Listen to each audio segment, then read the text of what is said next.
This afternoon, we've called this press conference basically to expose the NDC government's hypocrisy and double standard.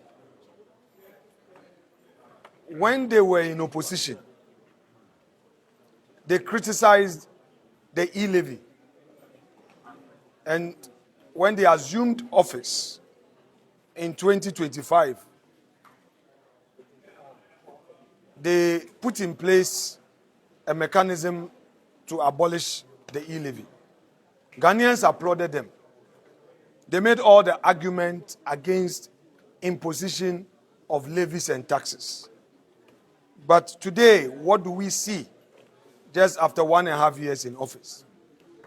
Immediately after repealing the E-Levy law, they imposed the Dumso levy, what they call the Energy Sector Reform Levy, which now took away 1 Ghana cedi per liter of petrol that is bought at the pump.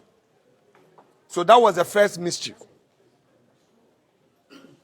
The second surprise, they have reintroduced the E-Levy, this time not even through Parliament. I repeat, the NDC government, through the back door, has reintroduced the E-Levy. These were politicians who criticized charges on mobile money transaction.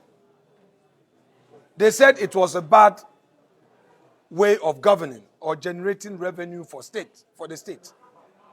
They criticized the MPP administration. They use it as a political tool. But what do we see today? Their hypocrisy has become legend. I have in my hand a statement that has just been released by Bank of Ghana after the public had criticized the NDC administration.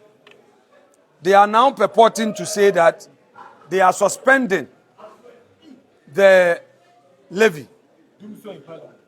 Meanwhile, they had earlier put out a public notice that from 1st of June, transactions from bank account to the wallet would attract a 0.75% Ghana cedi, 0.75% fees on direct wallet to bank transfers. According to them, they are doing this suspension for further consultation. The question is, what is further consultation in this context?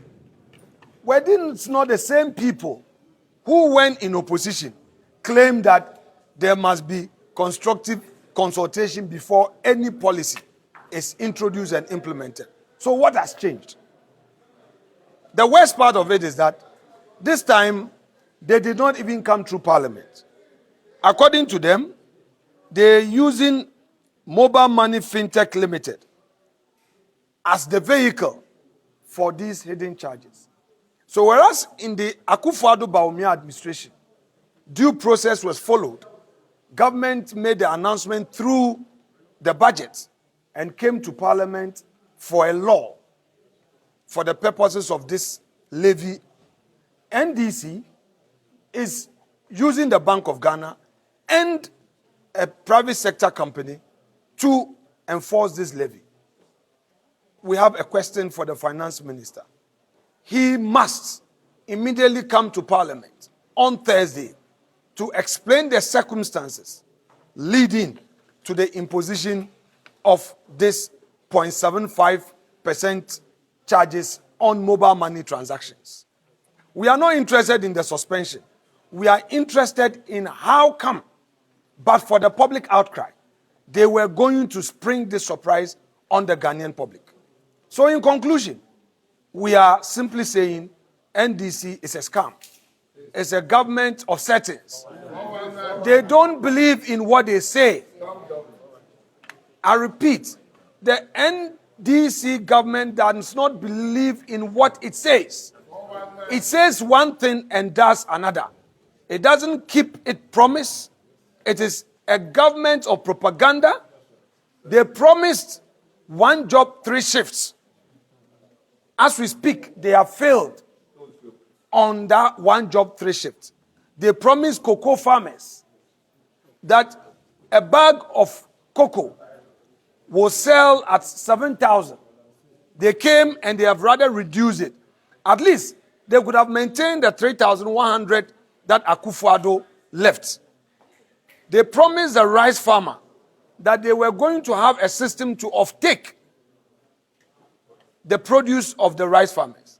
As we speak, it is even cheaper to buy imported rice than a locally produced rice. They have lost their policy on agriculture. Maize farmers are complaining, yam farmers are complaining, cocoa farmers are complaining.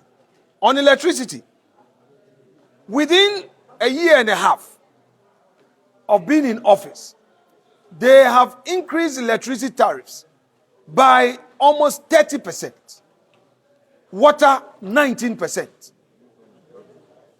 As we speak, we know that Dumsor is back. They again do not have a policy in place to absorb our trained teachers and our trained nurses. They give one excuse after the other. When it comes to recruitment into the security services, they know that per their own budget, they can only contain 5,000 recruits. Yet they sold forms to hundreds of thousands of people, and even the 200,000 that qualified for medicals, that they are taking their money, that these student Ruby recruits will be charged for medicals after going through difficult time in this AI, so-called AI aptitude test. They know that the monies that they will be charging, these innocent, unemployed Ghanaian youth will not get their jobs. Yet, a party of propaganda still went ahead. And when we criticized it in Parliament, they now came back and told us they are going to increase it, the numbers to 10,000. Even if you maintain the 10,000, it is not even up to 10%. So, again, they are scamming all of us. Ladies and gentlemen of the press, to conclude, we are aware that they themselves promised Ghanaian women bank. They said they were going to establish a bank solely for women. They were going to give loans. What has become of that loan? We've not even seen the bank. We've not seen the bank. And people are desperate. They came and rather dismissed people who were lawfully employed. And more youths are sitting at home because NDC came into office and sacked them. We have several of it. We moved the motion on the floor, and they frustrated the motion because they want to hide this. That is NDC for you. Thank you very much indeed.